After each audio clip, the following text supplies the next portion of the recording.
جی، ہمارا آج کا موضوع یہ ہے کہ ہم انگلش میں اپنا ایکسپریشن کیسے بہتر کر سکتے ہیں۔ میں چند ٹپس جو ہیں وہ آپ کو دینا چاہوں گا اس موضوع پر۔ دیکھیے، سب سے پہلی چیز جو ہے وہ یہ ہے کہ ہر انسان کو ہر طرح کی حالات پیش نہیں آتے۔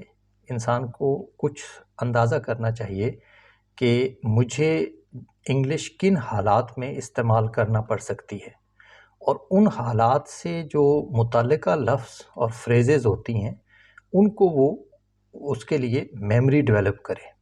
یہ ایک طریقہ کار ہے، اس کو آپ یوں کہہ سکتے ہیں، لفظ تو خیر میں نے خود ہی وضع کیا ہے، اینٹیسپیٹری ووکیبلری۔ آپ اینٹیسپیٹ کریں، اینٹیسپیٹ کا مطلب ہوتا ہے مستقبل کے متعلق عقل مندانہ اندازہ لگانا۔ تو ایک اینٹیسپیٹ کیجئے کہ مجھے ان حالات میں یا اس طرح کے ٹاپکس ہیں جن کے اوپر مجھے بات کرنی پڑ جاتی ہے۔ مثلا آپ کو اگر کسی انٹرویو وغیرہ میں جانا ہوتا ہے تو وہاں آپ کو اپنا انٹروڈکشن کروانا پڑتا ہے، آپ کو یہ بتانا پڑ سکتا ہے کہ میں نے جو کچھ پڑھا ہوا ہے وہ اس کی اپلیکیشنز کیا ہیں۔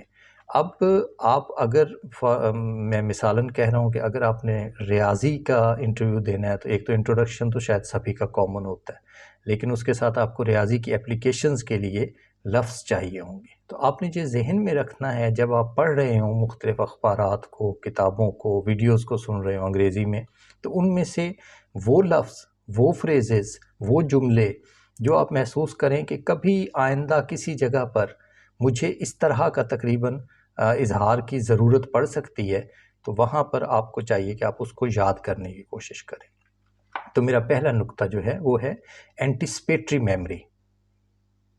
دوسری بات، میموری جہاں آپ ورڈز کی ڈیولپ کرتے ہیں وہیں اس کے ساتھ فریزز کی میموری بھی ڈیولپ کیجئے۔ فریز کیا ہوتا ہے؟ یہ ایک جو کہ یہ آسان زبان میں اگرچہ گرامیٹیکلی تو اس کی تعریف بڑی ٹیکنیکل ہو جائے گی، آسان زبان میں یہ تقریباً نصف جملہ ہوتا ہے، اپنے معنی میں بڑی حد تک مکمل ہوتا ہے۔ اور مثلاً آپ کو کسی کو کہنا پڑتا ہے کہ جی معاف کیجیے گا میں سن نہیں سکا، دوبارہ کہیے، تو آپ اس کے لیے جو صحیح محاورہ یا فریز ہے وہ ہے آئی بیگ یور پارڈن پلیز۔ اب یہ بارہا آپ کو استعمال کرنا پڑ سکتا ہے، پچھلے پوائنٹ کے ساتھ اس کو ملا کر دیکھیں۔ آپ اینٹیسپیٹری میموری کے اندر آپ کو یہ اینٹیسپیٹ کرنا چاہیے، اس بات کا اندازہ لگانا چاہیے کہ مستقبل میں کسی جگہ پر ہو سکتا ہے، اکثر یہ معاملہ مجھے پیش آتا ہے کہ میں بات سمجھ نہیں سکا تو مجھے کہنا پڑتا ہے کائنڈلی اس کو دوبارہ کہیے، میں سن نہیں سکا، شور تھا، کوئی وجہ تھی۔ تو مثلا would you say that again? I beg your pardon please۔ اب یہ آئی بیگ یور پارڈن پلیز جو ہے یہ ایک محاورہ ہے جس کے معنی یہ ہیں کہ جی میں آپ کی بات سن نہیں سکا، کائنڈلی دوبارہ کہیے۔ تو اسی طرح کی اور بہت ساری فریزز ہیں جو آپ استعمال کر سکتے ہیں۔ ایک اور جو چیز ہے وہ یہ ہے کہ آپ کا اپنا فیلڈ جو ہے اس کی جو الفاظ ہیں ان کو بھی آپ ایکسپریشن کے طور پر استعمال کر سکتے ہیں۔ مثلا ریاضی میں ایک لفظ استعمال ہوتا ہے ہائپربولک۔ اب یہی لفظ آپ عام انگریزی میں بھی اس کے معنی ہیں۔ مثلا جب آپ نے کسی کو کہنا ہو کہ یار وہ بڑے بول بول رہا ہے تو ہی واز اسپیکنگ ہائپر بول۔ ہائپر بول کا مطلب ہوتا ہے بڑے بول عام انگریزی میں۔ اب آپ کیونکہ آپ کی میموری آپ کے فیلڈ کی وجہ سے ہائپر بولک سے بہت زیادہ مانوس ہے، تو اسی لفظ کو آپ استعمال کر سکتے ہیں اپنے عام اظہار کے لیے۔ یاد رکھیے جب تک آپ اپنی اظہاری ضرورتوں کو واضح محسوس نہیں کریں گے، اس کے متعلق اندازہ نہیں لگائیں گے کہ میری اظہاری ضرورتیں کیا ہیں، اس وقت تک آپ صحیح جو یادداشت اور حافظہ ہے وہ نہیں بنا سکیں گے۔ یا اسی طرح اس میں ریاضی میں ایک اور لفظ ہے ایوٹا، جس کو ہم ٹیکنیکلی تو ہمیں پتہ ہے -1 کے اسکوائر روٹ کو کہتے ہیں۔ عام انگریزی میں اس کا مطلب ہے بہت چھوٹا حصہ۔ جب ہم نے کہنا ہو کہ اس کہانی میں سچ کا چھوٹا سا ٹکڑا بھی نہیں ہے، یہ مکمل طور پہ غلط ہے، تو ہم کہتے ہیں this story does not contain an iota of truth۔ Iota کا مطلب ہے چھوٹا حصہ۔ تو اپنے یہ بھی ایک آسان حل ہے کہ آپ اپنے فیلڈ میں، خواہ وہ بڑا ٹیکنیکل ریاضی جیسا ہی کیوں نہ ہو، اس کے اندر آپ بہت سارے لفظ استعمال کر چکے ہوں گے. جیسے پیوٹ ہے ایک لفظ، پیوٹ ہم ایکسل کی کلاسز میں اور باقی جگہوں پر استعمال، گروپ تھیری میں بھی استعمال کرتے ہیں. تو پیوٹ کا مطلب ہوتا ہے وہ سینٹرل پن جس کے گرد چیزیں گھومتی ہیں. تو اب آپ کہہ سکتے ہیں کہ Quaid Azam was the pivotal figure in the liberation movement for Pakistan.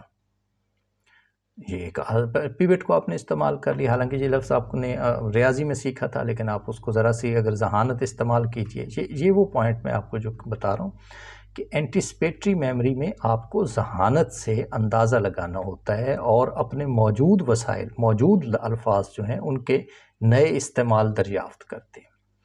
تو ابھی تک میں نے آپ کو 3 ٹپس بتائی ہیں. نمبر 1 یہ کہ آپ اینٹیسپیٹری میموری ڈیولپ کیجئے. نمبر 2 کہ فریز میموری ڈیولپ کرنے کی کوشش کیجئے. نمبر 3 کہ اپنے فیلڈ کے جو الفاظ ہیں ان کو آپ استعمال کرنا سیکھیے.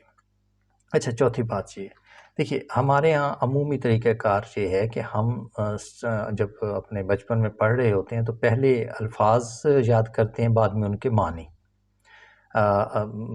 ہمارے اساتذہ بھی ایسے ہی کرتے تھے، ہمارے ماں باپ بھی، کہ جی وہ لفظ بتاتے تھے، ہم ان کے معنی بتاتے تھے. اچھا، جب آپ کسی سے بات کرنا چاہتے ہیں کسی دوسری زبان میں تو یہ کام مکمل طور پر الٹے انداز میں ہوتا ہے. پہلے معنی دماغ میں آتے ہیں اور اب آپ کو ضرورت پڑتی ہے ایک نئے لفظ کی. اب وہ جب نئے لفظ کی ضرورت پڑتی ہے تو اب آپ کا دماغ وہاں بالکل بلینک ہو جاتا ہے کہ جی لفظ کون سا تھا اس کے لیے. اب دیکھیے، ایک یہ سمجھنے کی چیز ہے، ہمیشہ ریورس میں چیزیں دماغ میں ہو رہی ہیں اور ریورس چیزیں جنرلی مشکل ہوتی ہیں. مثلاً انٹیگریشن مشکل ہے، اینٹی ڈیریویٹو مشکل ہے ڈیریویٹو کی نسبت. بہت بچپن میں اگر آپ کو یاد ہے تو ملٹیپلیکیشن آسان تھی، لیکن تقسیم کا جو عمل ہے وہ مشکل سمجھا جاتا تھا. لاگرتھم آسان تھے، اینٹی لاگ بہت مشکل تھے. تو بالکل ایسے ہی الٹی میموری مشکل ہوتی ہے. معنی لکھے ہوں اور ان سے لفظ، اور اس کا طریقہ ویسے تو سادہ ہے. میں نے خود بھی کئی دفعہ جب میں اپنے آپ کو ڈیولپ کر رہا تھا اس وقت میں نے استعمال کیا تھا. آپ جو لفظ ہیں، میں برٹن رسل کو بہت زیادہ پڑھتا ہوں کیونکہ، تو میں وہاں سے مشکل لفظ لے لیتا تھا اور ان کی ایک لسٹ بنا لیتا تھا. لیکن جب ایک دفعہ وہ 2-4 دن 5 دن گزر جاتے تو اچانک وہ لسٹ نکال کر اس کے جو انگلش ورڈز تھے ان کے اوپر ہاتھ رکھ لیتا اور میننگز جو ہیں جو اردو میں لکھیں اس کے اوپر سے آپ انہیں پڑھ کے، تو اب وہ لفظ دماغ کو عادت ڈالیں کہ دماغ فوری طور پر وہ لفظ سامنے لے کر آئے جس کی ضرورت پڑ گئی ہے. یوں جب آپ اظہار کے معاملے میں ہوتے ہیں، جب اظہار کی حالت میں ہوتے ہیں تو تیزی سے دماغ کو یہ عادت اتنی پڑ چکی ہوتی ہے ریورس میں سوچنے کی کہ وہ معنی سے جو ہی معنی آتا ہے اس کے سامنے وہ لفظ جو ہے وہ کھڑے کرتا چلا جاتا ہے اور آپ صرف ان کو آپس میں باندھتے ہیں اور گرامیٹیکلی ٹھیک انداز میں باندھ کر جوڑ کر تو آپ جملے بناتے چلے جاتے ہیں. یہ تو ہوگی ریورس میموری کی بات. اور آج کے لیے جو آخری ٹپ میں آپ کو دینا چاہوں گا وہ ہے ورڈ فیملیز. یہ مت سمجھیے کہ ایک معنی کے لیے ایک لفظ کافی ہوتا ہے، ایسے نہیں ہوتا. اظہاری ضرورت کے تحت بہت ساری چیزیں ایسی باریک فرق ہوتے ہیں ان کے درمیان. مثلا چیخنا اور کراہنا، یہ دونوں میں ہی منہ سے آواز نکلتی ہے لیکن دونوں کے معنی مختلف ہے. اچھا، ایسے جو الفاظ ہوتے ہیں ان کو ورڈ فیملیز کہتے ہیں. کوشش کیجئے کہ آپ ایک معنی کے ورڈ فیملی جو ہے وہ یاد کریں. مثلا چیخنا ہے تو اس کے لفظ کرائی جو ہے اس کی فیملی میں دیکھیں، کرائی ہے، شاؤٹ ہے، یل ہے، اسکریم ہے. اب یہ اگر آپ نے اپنے آپ کو یہ عادت ڈالی ہے کہ ایک معنی کے لیے آپ کے پاس 4 سے 5 لفظ، میں اچھا سمجھتا ہوں کہ 3 لفظ کم از کم ہونے چاہیے اور 5 تو بہت ہی اچھا ہے. تو اگر آپ اس طرح کی reverse memory for family of words develop کر لیں گے وقت کے ساتھ ساتھ. اور تیسری چیز یہ کہ جب یہ reverse memory for family of words which is anticipatory, تو آپ یقینی طور پر آپ کو بہت بڑا فائدہ ہوگا.